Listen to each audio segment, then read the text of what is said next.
warahmatullahi wabarakatuh. Alhamdulillahilladzi anzala ala abdihi al-kitaba wa lam yaj'al lahu 'iwaja. Subhanaka la 'ilma lana illa ma 'allamtana innaka antal 'alimul hakim. Rabbi shrah li sadri wa yassir li amri wahlul 'uqdatam min lisani yafqahu qawli. La haula wala quwwata illa billahil 'aliyyil 'azim. Tuan-tuan, puan-puan, para hadirin, alhamdulillah, syukur pada malam ni seperti biasa dapat kita bersama-sama dalam sesi kuliah bulanan yang mana kita menggunakan kitab Tafsirul Ihsan, fokus kepada surah Yasin, muka surat 299.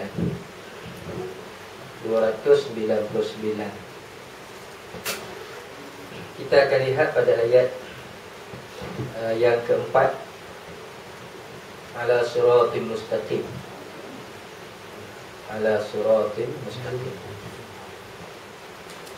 Baik, firman Allah, a'udzu billahi minasyaitonir rajim.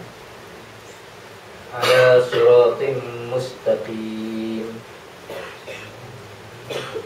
Atas jalan, atas jalan yang betul, yakni jalan Anbiya yang dahulu daripada engkau, yang dahulu daripada engkau tauhid Allah dan hidayah jalan kepada agamanya. Baik. Jadi ayat ini nak menerangkan kepada kita bahawa Nabi SAW, kalau kita lihat pada ayat yang terdahulu, innaka laminal mursalin, bahawa sesungguhnya engkau wahai Muhammad benar-benar merupakan salah seorang dari utusan kami. Kemudian Allah menyatakan pula ala siratil mustaqim, engkau wahai Muhammad berada di atas landasan yang betul, berada di atas jalan yang lurus, jalan yang telah pun ditempuh oleh Anbiya. Anbiya ni nabi-nabi yang terdahulu. Anbiya jamak bagi nabi dia, nabi-nabi, dia punya plural dia, Anbiya. Yang dahulu daripada engkau, iaitu jalan mentauhidkan Allah dan jalan yang membawa kepada hidayah, berpegang kepada agama Allah ad-din.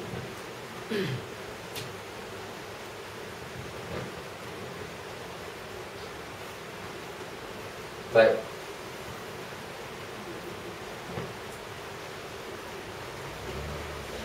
Sedikit penambahan.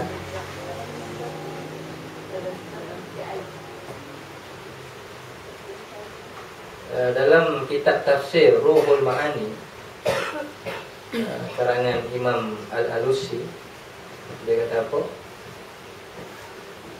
Bahkan dia kata perkhabaran ini ala sirati mustaqim lebih kepada menjelaskan dua situasi.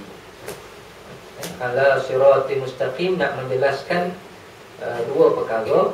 Pertama sekali disebut sifat Nabi yang sentiasa mengajak manusia ke jalan yang lurus. Jadi bila disebut ala sirati mustaqim, ia merujuk kepada sifat Nabi itu sendiri yang sentiasa, yang tak pernah jemu, yang setiap detik memikirkan macam mana nak bawa manusia ke jalan yang lurus. Itu satu bentuk pemahaman ala siratim mustaqim. Nabi memang hidup dalam keadaan sentiasa berfikir macam mana nak bawa manusia kembali ke jalan yang lurus. Itu agenda besar.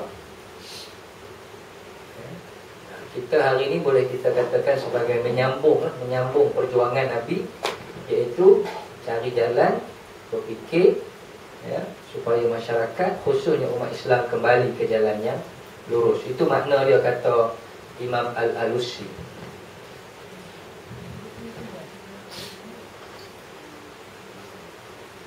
Kemudian yang kedua disebut di sini sifat risalah atau agama yang dibawa oleh Nabi SAW adalah agama yang lurus. Dua keadaan. Ya, bila sebut ala siratim mustaqim, satu menunjukkan sifat Nabi itu sendiri sentiasa nak ajak manusia ke jalan yang lurus. Yang kedua, memberi faham agama, risalah yang dibawa oleh baginda adalah agama yang kamu tak perlu ragu-ragu, ya, yang tak perlu kamu rasa curiga, kerana ia benar-benar, ya, merupakan wahyu pimpinan dari Allah. Yang benar, yang teguh, lengkap dan menjamin kebahagiaan manusia jin di dunia dan di akhirat.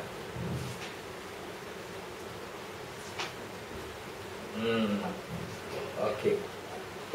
Itu sebagai maklumat tambahan yang tak ada dalam kitab ni. Ya. Baik. Kemudian saya ambil sedikit beberapa lagi tambahan. Ini adalah kata-kata Imam Fakhrul Razi. Imam Fakhrul Razi, kitab tafsir dia yang cukup terkenal berjudul Mafatihul Ghaib. Ya. Kalau Imam Al-Alusi tadi, kitabnya Ruhul Ma'ani. Ruhul Ma'ani itu alhamdulillah saya baru je dapat beli, dekat 500 juga. Berjilid-jilid. Itu kalau mengaji tu tak tahu bila nak habis. Mungkin orang dah habis dulu. Kitab tak habis. Punya panjang lebar dia punya perbahasan. Sikit lagi saya akan buka lah menadah. Bukan saya ngajar, saya belajar di Pondok Patih, insyaAllah, dengan Ustaz Mak Rozaini. Baik, kita ambil sedikit kata-kata Imam Fakhrul Razi, atau nama sebenarnya Syekh Muhammad bin Umar, ya, kitab Mafatihul Ghaib. Dia kata apa? Jalan yang lurus itu, kita dah bincang ala sirati mustaqim. Jalan yang lurus itu ialah jalan yang paling dekat dan cepat untuk sampai kepada tujuan, berbanding jalan yang bercabang dan bengkak-bengkok. Kalau kita buat andaian, katakan kita nak pergi satu tempat, dan nak sampai ke tempat itu ada dua jalan. Boleh melalui dua jalan. Satu jalan straight lurus, satu lagi jalan bengkak-bengkok. Jadi sebagai manusia yang mempunyai akal yang fitrah, sudah pasti ketika itu kita akan pilih jalan yang lurus. Pilih jalan yang lurus. Sebab tu bila kata ala siratal mustaqim ni, Muhammad sentiasa mengajak ke jalan yang lurus. Itu satu benda yang fitrah. Jadi kalau tiba-tiba kamu tolak, pelik. Dah ada jalan lurus dan satu lagi jalan bengkak-bengkok, boleh pilih jalan bengkak-bengkok, nak menyusahkan lagi. Sedangkan kita sendiri secara fitri, secara semula jadinya, kalau diberi dua pilihan antara jalan lurus dengan jalan bengkok, sudah pasti kita akan pilih jalan yang lurus, cepat. Di sini jalan yang dekat dan cepat untuk menyampaikan kepada maksud. Begitu.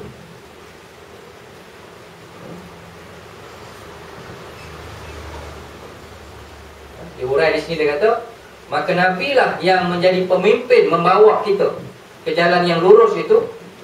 Kita duduk belakang Nabi, Nabi akan pimpin kita mengikut jalan yang lurus, iaitu melalui Islam, jalan yang menyampaikan kita kepada maksud sebenar, iaitu kembali kepada Allah dengan hati yang tunduk, suci, bersih, patuh.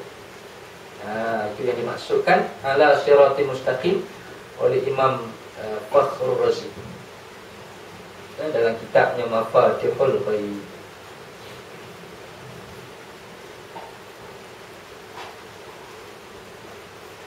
Baik. Kemudian Imam Qatadah. Imam Qatadah ini semua nama-nama ulama yang cukup popular sebenarnya dalam dunia penafsiran. Imam Qatadah kata apa? Ayat ini, ayat ala siratal mustaqim, menyatakan kepada kita, nak memberi satu mesej besar kepada kita, betapa perlunya kita berpegang dengan ajaran Islam. Sebab Islamlah satu-satunya agama yang akan menyampaikan kamu kepada jalan yang lurus. Itu mesejnya. Bila kita kata ala siratim mustaqim, kita tanam kemeh-kemeh, kita takkan berganjak daripada Islam dalam apa keadaan sekalipun. Itu makna dia. Sebab kamu dah yakin Nabi ni orang yang lurus, mengajak risalah, membawa risalah yang lurus, maknanya kamu jangan tinggal Islam dalam apa keadaan sekalipun. Sebab tu dalam surah Ali Imran Allah berfirman, "Wa may yabtaghi ghairal islami dina falan yuqbala min." Barang siapa yang mencari selain pada Islam, maka tak akan diterima. Allah tak terima. Dia buatlah baik macam mana sekalipun, amal soleh, berjuang, bubuhlah atas nama apa, kalau bukan atas nama Islam, sia-sia, rugi dan letih. Syekh Yusuf Qaradawi kata apa? Kalau kita mencari kebahagiaan selain daripada Islam, selain daripada Allah dan Rasul, samalah seperti kita mencari mutiara di padang pasir yang kering kontang. Itu perumpamaan dia. Itu kata-kata Yusuf Qaradawi. Kalau tuan-tuan rajin buka Facebook, masuk Facebook saya tulislah dekat wall saya betul kan. Barang siapa mencari kebahagiaan dengan membelakangi Allah dan Rasul, samalah seperti mencari mutiara di padang pasir yang kering kontang. Sampai kiamat pun tak jumpa. Maknanya yang dapat hanya letih, sia-sia. Kalau kita mencari bahagia, mencari selamat, mencari jalan yang lurus, tapi dengan cara membelakangi Islam, tak betul. Jadi kita hari ni masyarakat banyak ni buat macam tu, duk buat kerja sia-sia, kerja letih kan. Nakkan baik, nakkan masyarakat elok, nakkan anak-anak muda jadi comel apa semua, buat seminar, buat forum, tapi tak ambil Islam, tak guna Islam, tak menerima hukum-hukum Allah. Dia jadi macam tu, jadi letih, sia-sia, tak sudah-sudah. Statistik bukan lagi menurun, lagi meningkat. Lepas seorang hilang. Kalau hilang apa itu tak apa, dia bakar-bakar pula macam-macam kan. Takkan sudah-sudah. Apabila kita tak yakin hanya Islamlah yang membawa kepada jalan yang lurus, membawa kepada aman, harmoni.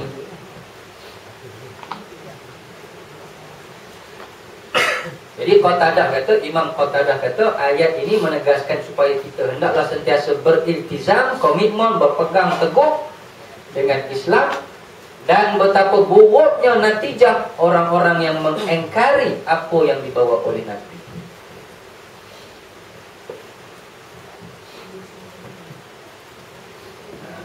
Jalan lurus dah ada, tiba-tiba pergi ambil jalan bengkok. Memang tak apa cerdik lah.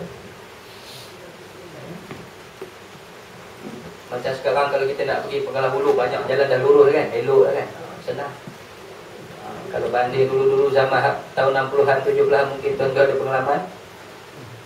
Muntah hijau katanya, belum nak sampai tu, menyeksa diri lah memang. Tapi itu tak apalah, itu jalan yang ada pun. Sekarang ni kecut sedap sikit. Saya habis kecut daripada Ipoh ke Pegalang Hulu 1 jam 45 minit. Bayangkan. Ustaz-ustaz ni kadang-kadang kaki merepek juga. Yang buat main. Kalau nak kejar kuliah sini, terlewat sana, terlewat sini. Macam dalam YouTube lah, orang tanya Ustaz Azhar Idrus kan. Saya bawa 18, tiba-tiba Ustaz potong saya. Ustaz bawa berapa? Ustaz memang apa itu? Saman tu sakit tu.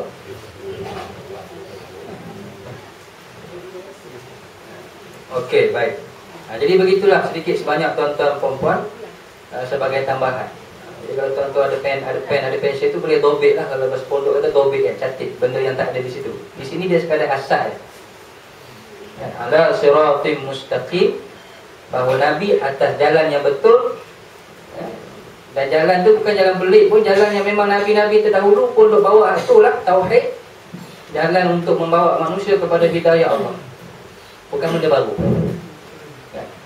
Nabi hanya menyambung, menyempurnakan dan menutup khatimul anbiya, menutup segala Nabi-Nabi dan Rasul. Okey, baik.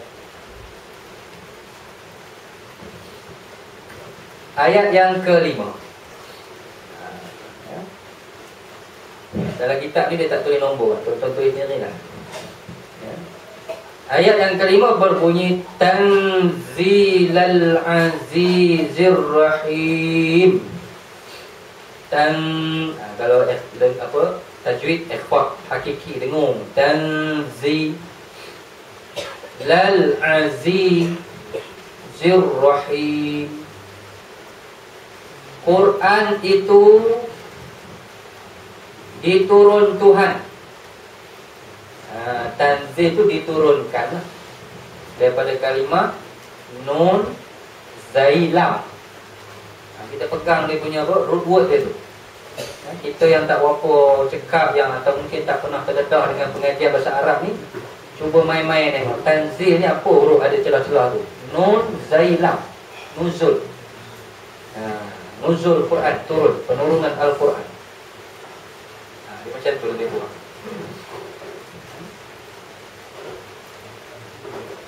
Kalau yang tadi tu mudahlah, ala siratil mustaqim tu kita faham dah.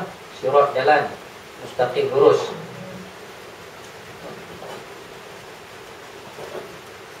Dalam Fatihah pun kita sebut tiap-tiap hari. Ihdinas siratal mustaqim. Okey, baik.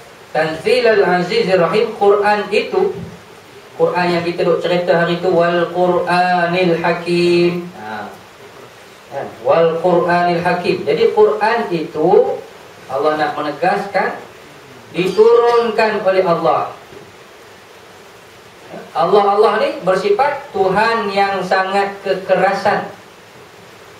Ini bahasa lama dia terjemah gitu. Aziz tu yang sangat kekerasan, yang maha gagah.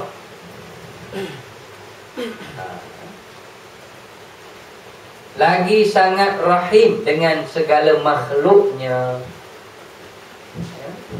Quran itu diturun Tuhan, Tuhan yang bersifat aziz dan bersifat rahim. Baik. Ini pun kita dah bincang selalu, saja kita nak ulang-ulang. Oleh kerana Al-Quran yang menurunkannya ialah Allah. Bila kata Allah yang menurunkan Al-Quran, nak meyakinkan kita manusia, Quran itu bukan rekaan Muhammad, bukan rekaan Nabi dan para sahabat, bukan. Datang daripada Allah.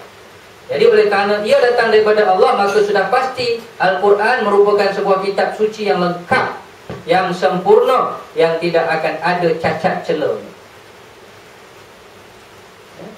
Menafikan kehebatan Al-Quran berarti menafikan kesempurnaan sifat Allah. Dia berkait dengan tauhid. Ini kita dah bincang selalu. Dah bincang panjang lebar.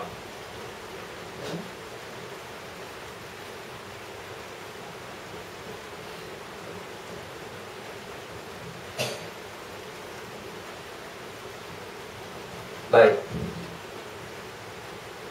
Ada hadis yang begitu panjang untuk kita kaitkan dengan perbincangan kita. Ayat yang kelima ini berkenaan dengan Al-Quran. Mungkin elok juga kita baca.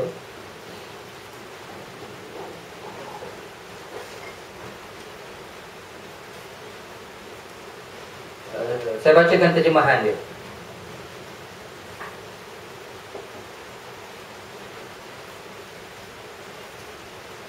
Nabi bersabda, ingatlah sesungguhnya akan berlaku satu fitnah besar-besaran dan huru-hara selepas kewafatanku.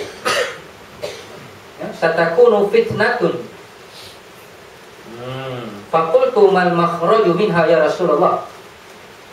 Lalu Sayyidina Ali yang ketika itu berada dekat dengan Rasulullah bertanya, kalau begitu apa yang perlu kami lakukan? Nabi beri peringatan siap-siap, selepas daripada kewafatanku akan berlaku fitnah huru-hara. Lalu Sayyidina Ali mengambil kesempatan minta petua, kalau berlaku sedemikian ya Rasulullah, apa yang perlu kami lakukan? Qala kitabullah. Nabi kata tak payah pening-pening, tak payah susah-susah hati. Kitabullah, berpeganglah dengan kitabullah. Naba'u fihi naba'u ma kana qablakum wa khabaru ma ba'dakum wa hukmu bainakum. Panjang, panjang dia punya tu. Berpeganglah dengan kitab Allah, kerana di dalamnya terkandung cerita-cerita umat-umat terdahulu terdapat perkhabaran yang akan berlaku pada masa akan datang, terdapat hukum hakam yang berkaitan di antara kamu, undang-undang yang akan memutuskan antara benar dan batil. Dia bukanlah kata-kata yang sia-sia. Siapa yang meninggalkannya kerana sombong dan memandang hina akan kitab Allah itu, nescaya akan dibinasakan. Siapa yang mencari petunjuk pada lain daripada Al-Quran, nescaya akan disesatkan. Al-Quran itu adalah agama Allah yang kukuh, yang akan menyampaikan kamu kepada Shiratal Mustaqim. Ada lagi sebenarnya itu, tapi takat itu cukup. Ya.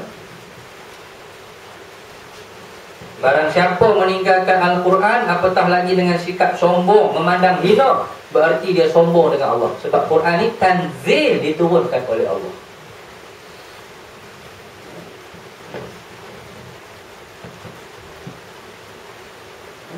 Dan barang siapa mencari petunjuk selain daripada Al-Quran, nescaya Allah sesatkan. Nescaya. Niat tu bagus, nakkan benda yang elok, nakkan petunjuk, tapi tak guna Quran, tak jumpa. Bahkan Allah kata, Nabi kata Allah sesatkan. Jadi Al-Quran itu adalah agama Allah yang kukuh. Wa huwa Shiratul Mustaqim.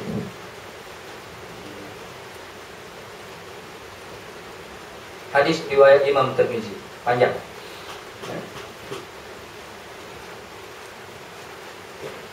Baik. Kemudian tuan-tuan dan puan muslimin muslimat sedaya jemaah sekalian, cuba kita perhatikan lagi ayat yang kelima ini, Tanzilal Azizir Rahim. Dalam ayat kelima ini ada dua sifat Allah yang Allah sendiri nyatakan, iaitu Al-Aziz Ar-Rahim. Kita sebagai manusia, salah satu tujuan hidup kita di dunia ini adalah untuk mengenal Allah. Mengenal Allah. Awwaluddin ma'rifatullah. Jadi dalam Islam, nak kenal Allah ni boleh dilakukan dengan dua cara. Kita nak makrifat, orang halus sebut makrifat atau makrifat, dengan dua cara. Pertama, dengan merujuk Al-Quran dan hadis. Sebab dalam Al-Quran hadis akan dapat maklumat-maklumat yang direct terus dari Allah. Allah sendiri yang cerita dia tu macam mana sifat. Yang kedua, kita nak mengenal Allah adalah dengan melihat alam yang terbentang luas. Kalau dalam istilah dipanggil, satu dipanggil ayat makru'ah dan satu lagi dipanggil ayat manzurah. Makru'ah tu daripada kalimah qara'a, ayat-ayat yang boleh dibaca, Quran lah. Tanzilal Azizir Rahim.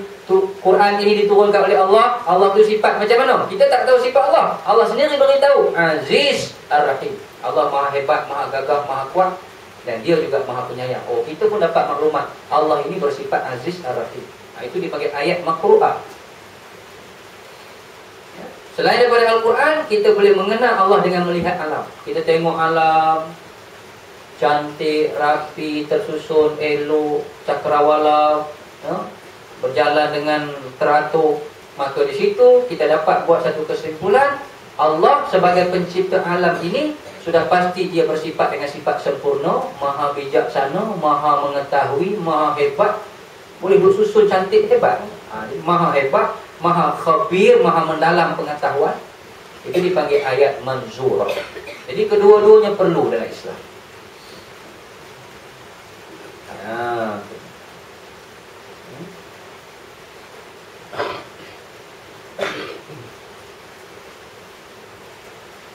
Kita yang dah sedia Islam, kebanyakannya direct terus kepada Quran, sumber kita yang paling tepat. Tapi bagi orang-orang kafir, kadang-kadang mereka menemui hidayah, salah satu caranya dengan melihat alam. Mustahil alam ini terjadi dengan sendiri. Jadi kalau mana-mana agama yang kata Tuhan tak ada tu sah, awal-awal sah, kata merapung, nipu, membohong. Kemudian tengok pula kalau Tuhan tu banyak, apa jadi? Kalau Tuhan tu tak esa, apa jadi? Duk tengok alam. Kalau Tuhan tu berbilang-bilang, sudah pasti alamnya rosak. Sebab masing-masing Tuhan nak tunjuk power masing-masing kan? Tuhan A, Tuhan B bergaduh. Tuhan A kata aku nak jadikan kiamat 2012. Tuhan B kata tidak, aku nak jadikan 2013. Sudah bergaduh sama dia orang.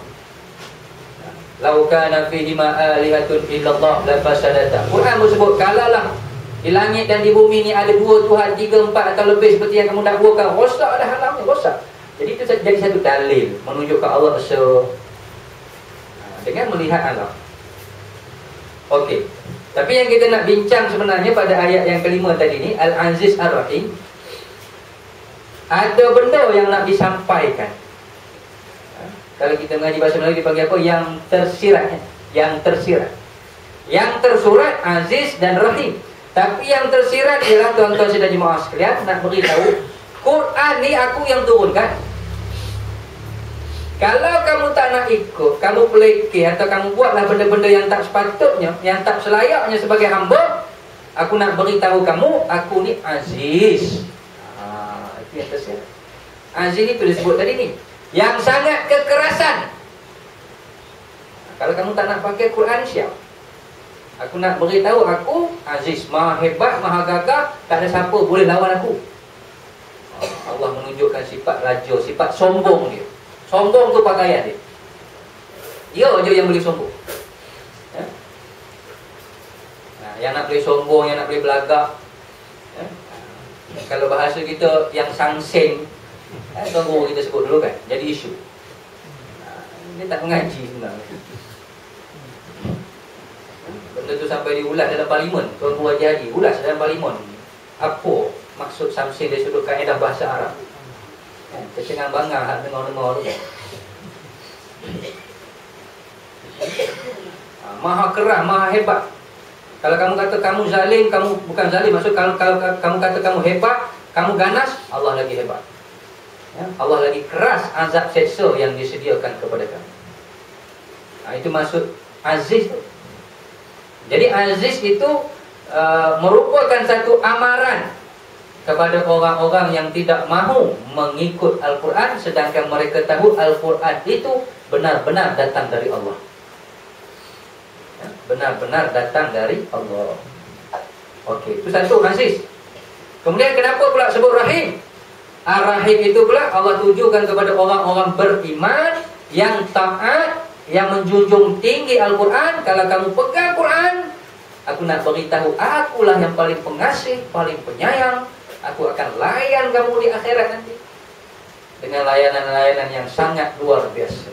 Surga Allah yang sangat penuh dengan limpahan nikmat. Itu yang tersirat. Jadi bukan saja-saja bawa datang Aziz Ar-Rahim itu. Tanzil Al-Aziz Ar-Rahim nak menceritakan adanya bentuk amaran, ancaman kepada orang-orang yang kufur dengan sifat Allah Al-Aziz, dan adanya kabar gembira, Bashir wa Nazir, Targhib wa Tarhib. Dia datang sekali kepada orang yang beriman, aku Rahim, aku penyayang.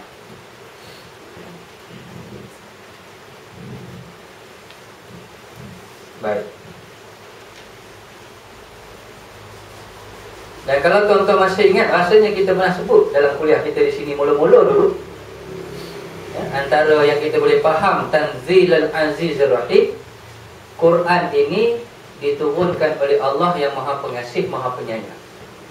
Maknanya hukum hakam Quran, perintah-perintah Al-Quran, undang-undang apa sahaja yang termaktub di dalam Al-Quran adalah penuh dengan sifat kasih sayang. Kalau kamu pegang Quran, kamu akan jadi berkasih sayang, jadi aman, jadi elok. Maknanya tuan-tuan, bila kita menolak Al-Quran, berarti kita menolak kasih sayang Allah. Punya tak cerdik ni manusia ni. Menolak kasih sayang Allah. Allah dah beritahu, aku ni Rahim, penyayang. Jadi kalau aku beri Quran, Quran tu mesti bersifat penyayang. Mungkin kita lah yang tak ada ilmu, yang jahil, yang terpengaruh dengan duniawi, terpengaruh dengan bisikan-bisikan nafsu syaitan. Kita akan kata, mana penyayangnya? Kalau penyayang takkan nak suruh potong tangan, suruh kejam apa semua. Itu bukan penyayang. Kita nampak macam tu kan. Sebab kita tengok selapis. Dia ilmu ni bukan boleh terus-terus terekam apa itu. Dia kena meneliti, halusi, tengok pula di sebalik lapisan kedua, lapisan ketiga, baru kita Bila kita melihat sesuatu dengan pandangan jahil, kita akan dapat keputusan yang negatif. Tapi bila kita renung, kita amat-amati, dengan potong tangan, itulah tanda Allah kasih dan sayang kepada kita. Dia nak menjaga masyarakat supaya jangan hidup dalam keadaan resah, libang-libu, takutkan mencuri, takutkan. Dengan sebab seorang mencuri ni, potong tangan dia, hak lain selamat. Itulah kasih sayang, manifestasi daripada hukum Allah.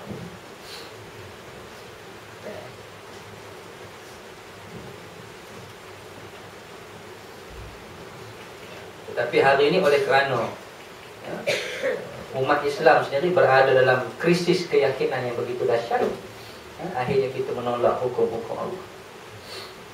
Ditambah pula dengan agenda musuh-musuh Islam yang menampakkan Islami ganas, teruk, konservatif, lagi berat. Itu dah jahil pula. Okey, baik. Jadi itulah yang dimaksudkan Tanzilal Azizir Rahim. Tanzilal Azizir Rahim. Pengajaran yang boleh kita ambil daripada ayat ini, tuan-tuan dan jemaah sekalian, pertama kita kena yakin Al-Quran adalah sebuah kitab yang lengkap, sempurna. Macam mana boleh tahu begitu? Sebab tanzil, yang menurunkan Quran itu Allah. Itu satu sifir yang cukup mudah.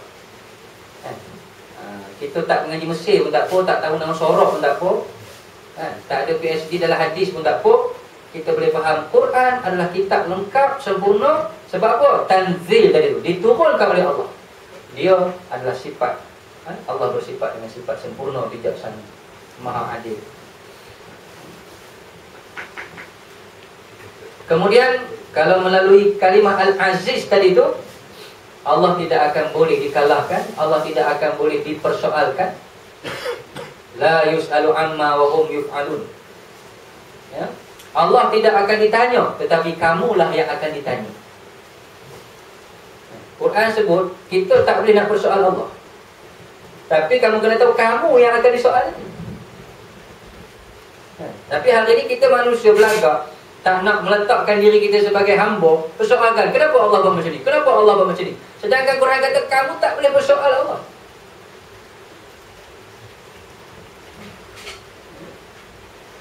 Allah tidak akan boleh dipersoalkan. Kenapa ya Allah engkau buat begini? Kenapa orang perempuan mengandung tak laki yang mengandung? Kenapa siang, kenapa ada malam? Kamu yang akan dipersoalkan. Kita kena tahu itu hukum dia, itu law dia. Itu baru kata raja.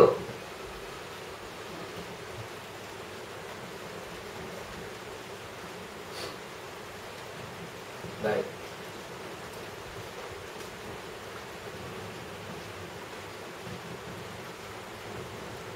Dan Allah juga nak menyatakan sifat dia Ar-Rahim, Maha Pengasih, Maha Penyayang, khususnya kepada hamba-hamba Allah yang beriman, yang taat. Jadi kita yang taat, yang beriman, jangan takutkan kekerasan Allah. Memang dia aziz, tapi aziz itu hanya untuk orang-orang yang kufur. Kita yang menjunjung perintah Allah, insya-Allah akan dilayan, akan disambut, akan disantuni dengan lemah lembut, dengan mesra. Malaikat-malaikat Allah semua akan menyambut kedatangan kita dengan begitu terhormat sekali lagi, sebagai hamba Allah yang berjaya ketika di dunia, menjadikan Al-Quran sebagai pegangan hidup kita. Baik.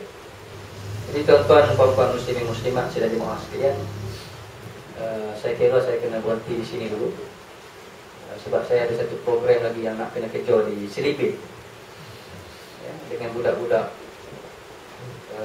Bahasanya budak-budak bermasalah di pusat pemulihan. Saya pun baru tahu ada pusat pemulihan di situ, di Silibin. Kalau yang perempuannya di Batu Gajah, ini hak laki. Dalam 30 orang, budak-budak semua kita nak tengok juga, nak bagi dia orang semangat, nak bagi dia orang kekuatan, nak bagi dia orang jadi orang. Umur 18 tahun ke bawah. Semua budak-budak yang bermasalah, kes curi lah, konten sekolah, tumbuk dengan cikgu, macam-macam, cabul orang. Di golongan-golongan ini kita jugalah yang bertanggungjawab untuk sama-sama nengok. Kalau kita sekadar nak menghukum pun tak jadi ya. Sekadar cakap kamu jahat tak jadi. Kita kena dekati mereka. Sebab golongan-golongan Kristian sangat suka dengan budak-budak yang macam ni. Dia oranglah yang akan datang nanti. Kalau kita buang dia orang, golongan-golongan Kristian lah pegang, merosakkan akidah dia. Jadi setidak-tidaknya kita boleh jaga akidah dia orang pun dah bagus dah. Setidak-tidak paling baik kita bentuk akhlak dia orang, bagi dia orang kekuatan. Jadi saya terpaksa berhenti di sini. InsyaAllah untuk pertemuan yang akan datang kita akan sambung perbincangan ayat yang ke-6, litunzira qauman ma unzira aba'uhum fahum ghafilun. Litunzira qauman ma unzira aba'uhum fahum ghafilun. InsyaAllah untuk pertemuan yang akan datang. Jadi saya berhenti di sini, tuan-tuan boleh azan atau sembahyang isyak, saya sembahyang isyak di sana. Tu ada bau-bau makan tu kan. Saya cium bau pun tak boleh. Cium bau pun kenyang, insyaAllah. Dia tak sempat nak makan sekali, minta maaf banyak-banyak. Sebab kawan saya minta sangat-sangat tolong bantu dia. Beri motivasi dengan budak-budak. Baik. Jadi insyaAllah mudah-mudahan apa yang kita bincang pada malam ini sedikit sebanyak memberi manfaat dan menambahkan lagi kefahaman kita yang sedia ada. Saya yakin tuan-tuan sudah faham dah. Memang dalam hati kita tersemak kemas, kita akan berpegang dengan Quran sampai bila-bila. Itulah cita-cita kita. Cuma kuliah kita ni nak memberi lagi semangat. Betapa perlunya kita, di samping kita faham, kita tolong faham-fahamkan kawan-kawan kita, sahabat-sahabat kita, ahli masyarakat kita, ahli keluarga kita, supaya semuanya nanti akan bersatu hati untuk kembali merujuk kepada Al-Quran. Dan harapan kita sebelum kita mati nak tengok sangat Al-Quran jadi perlembagaan negara kita. Itu cita-cita paling besar kena tanam. Kalau nak tengok kata kita johan musabaqah peringkat antarabangsa, dah banyak kali ya johan kan Quran tu. Nak tengok Quran tu jadi perlembagaan. Hudud, qisas, takzir, semua berjalan. Itulah hasrat cita-cita kita. Kalau tak ada cita-cita macam tu, dibimbangi kita mati membawa satu sifat, dia panggil sifat munafik, nifaq. Na'udzubillah. Baik, jadi terima kasih atas perhatian. Mohon maaf di atas segala kekurangan. Jadi kita tangguh dengan tasbih kafarah dan surah Wal-Asr.